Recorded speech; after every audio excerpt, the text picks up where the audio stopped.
Welcome to my class. Assalamualaikum. Hai semua.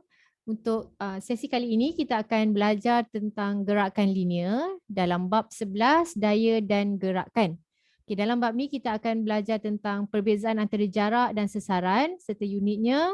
Kemudian kita akan tengok apa maksud laju, purata laju, had laju dan percutan serta unitnya. Dan of course kita akan menyelesaikan masalah yang melibatkan laju, purata laju dan juga percutan. Okay, are you ready? Okay, let's explore. Okay, sebelum kita mulakan, kita kena kenal pasti dulu apa maksud gerakan linear. Okay, gerakan linear adalah satu gerakan objek dalam lintasan lurus ataupun dalam garis lurus. Okay, garis lurus ataupun lintasan lurus itu boleh sahaja berlaku secara mengufuk ataupun secara mencancang. Okay, mengufuk tu maksudnya x-axis, mencancang tu pada y-axis. Okay, kita tengok contoh. Okay, contoh yang pertama ni seorang atlet berlari sejauh 100 meter. So dia berlari pada paksi mengufuk lah ya. Okay. So satu lagi contoh adalah peluru. Peluru juga yang sedang bergerak dalam garis lurus. Dan satu lagi ni contoh apple yang jatuh daripada pokok. Okay, dia menggunakan paksi Y lah, okay, secara mencancang, tetapi dia masih lagi dalam lintasan lurus ataupun garis lurus. Okay. Jadi apa sahaja gerakan yang berlaku dalam garis lurus, kita namakan dia sebagai gerakan linear. Okay, kemudian kita nak belajar tentang apakah dia jarak dan sesaran serta apakah perbezaannya. Okay, so jarak ialah jumlah keseluruhan panjang sesuatu lintasan. Dan unit SI untuk jarak adalah meter. Okay. Manakala sesaran ialah jarak lintasan terpendek yang menghubungkan titik awal dan titik akhir dan dia mempunyai arah. Okay. So perbezaan antara sesaran dan jarak adalah jarak hanya mempunyai magnitude, manakala sesaran dia ada magnitude dan juga arah. Dan persamaan antara jarak dan sesaran ni dua-dua dia adalah dalam unit SI dia meter. Okey, kita tengok satu contoh ni. Contoh yang pertama ni, seorang atlet balapan berlari dalam acara 400 meter dan mengambil masa 80 saat. Okey. So persoalannya berapakah jarak yang berlaku, berapakah jarak yang dilalui? Okay, so jarak kita ambil keseluruhan panjang jadi 400 meter. Okay. Tetapi sesarannya sifar. Macam mana boleh jadi sifar? Okay, kalau awak pernah berada di trek balapan kan, jadi awak akan tahu keseluruhan trek tu adalah 400 meter dan trek tu dalam bentuk bulatan lah, oval macam ni. So kalau kita contoh kita mula dekat sini, okay, dekat X ni kita mula, kita lari 400 meter dan kita akan berakhir pada titik yang kita mula tadi. Jadi oleh sebab itulah sesaran untuk atlet ini adalah sifar. Okay, jelas Okay. Seterusnya kita pergi kepada laju dan had laju.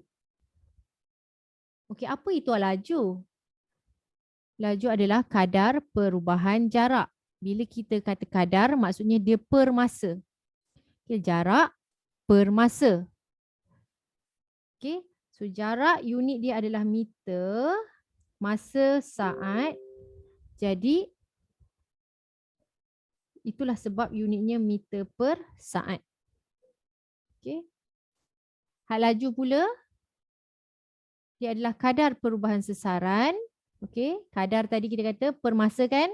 Jadi sama dengan sesaran per masa. Sesaran unit kita tadi meter, masa juga unit kita saat. Jadi unit SI untuk had laju juga adalah meter per saat. Okey? Right. Kita guna contoh yang samalah senang. Okey, seorang atlet tadi berlari 400 meter dalam masa 80 saat. Jadi berapakah laju dia? Okey. Laju dia adalah 400 bahagi 80 dapat 5 meter per saat. Tetapi hal laju dia berbeza. Sesaran per masa, jadi hal lajunya sifar. Okey? So, boleh nampak tak perbezaan yang sangat besar di antara laju dan juga hal laju. Dan ingat sesaran tadi ada arah.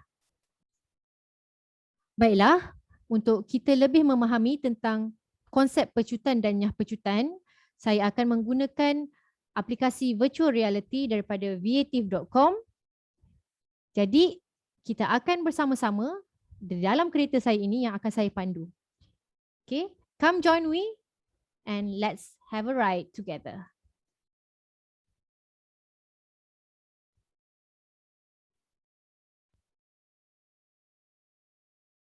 Okey, sebelum kita mulakan perjalanan, okey, kita recap semula dahulu apakah maksud pecutan. Okey, pecutan ialah kadar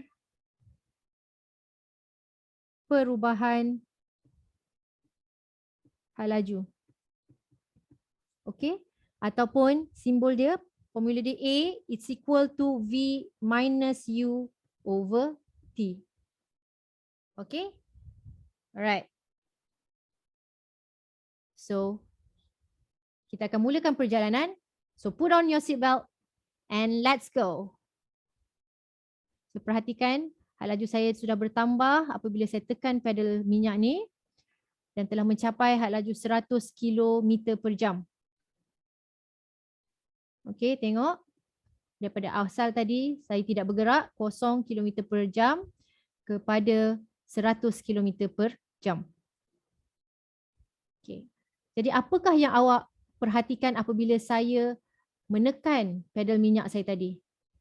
Okey, awak akan perhatikan kereta saya bergerak ke hadapan, betul? Dan ketika itulah kereta saya mengalami pecutan. Jadi pecutan berlaku apabila hal laju bertambah. Okey? Teruskan perjalanan. Okay, kita akan menghampiri lampu merah dan apa yang kita perlu lakukan? Kita perlu berhenti di lampu merah. Jadi saya akan tekan pedal brake untuk pastikan kereta saya berhenti pada lampu merah. Okay, saya tekan dan berhenti. Okay, so awak boleh tengok bila saya berhenti, hal laju akhir saya menjadi kosong. Okay, maksudnya adalah saya berhenti. Jadi apa yang awak perhatikan bila saya mula menekan pedal brake, awak akan tengok bahawa kereta saya mengalami nyah pecutan. Okay. Hal laju saya berkurang. Dan akhirnya mencapai sifar. Okey. Jadi, nyah pecutan ialah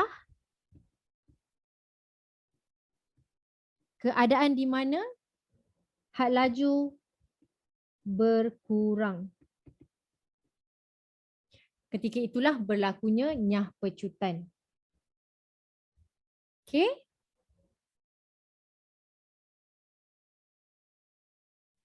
So that's it. Itulah perbezaan antara pecutan dan nyah pecutan. Pecutan berlaku apabila had laju bertambah, manakala nyah pecutan berlaku apabila had laju berkurang. Okey, awak dah tengok kan tadi bersama-sama dengan saya naik kereta. Jadi sekarang kita nak terangkan tentang apa dia pecutan dan nyah pecutan. Okey. Okey, macam saya sebut tadi,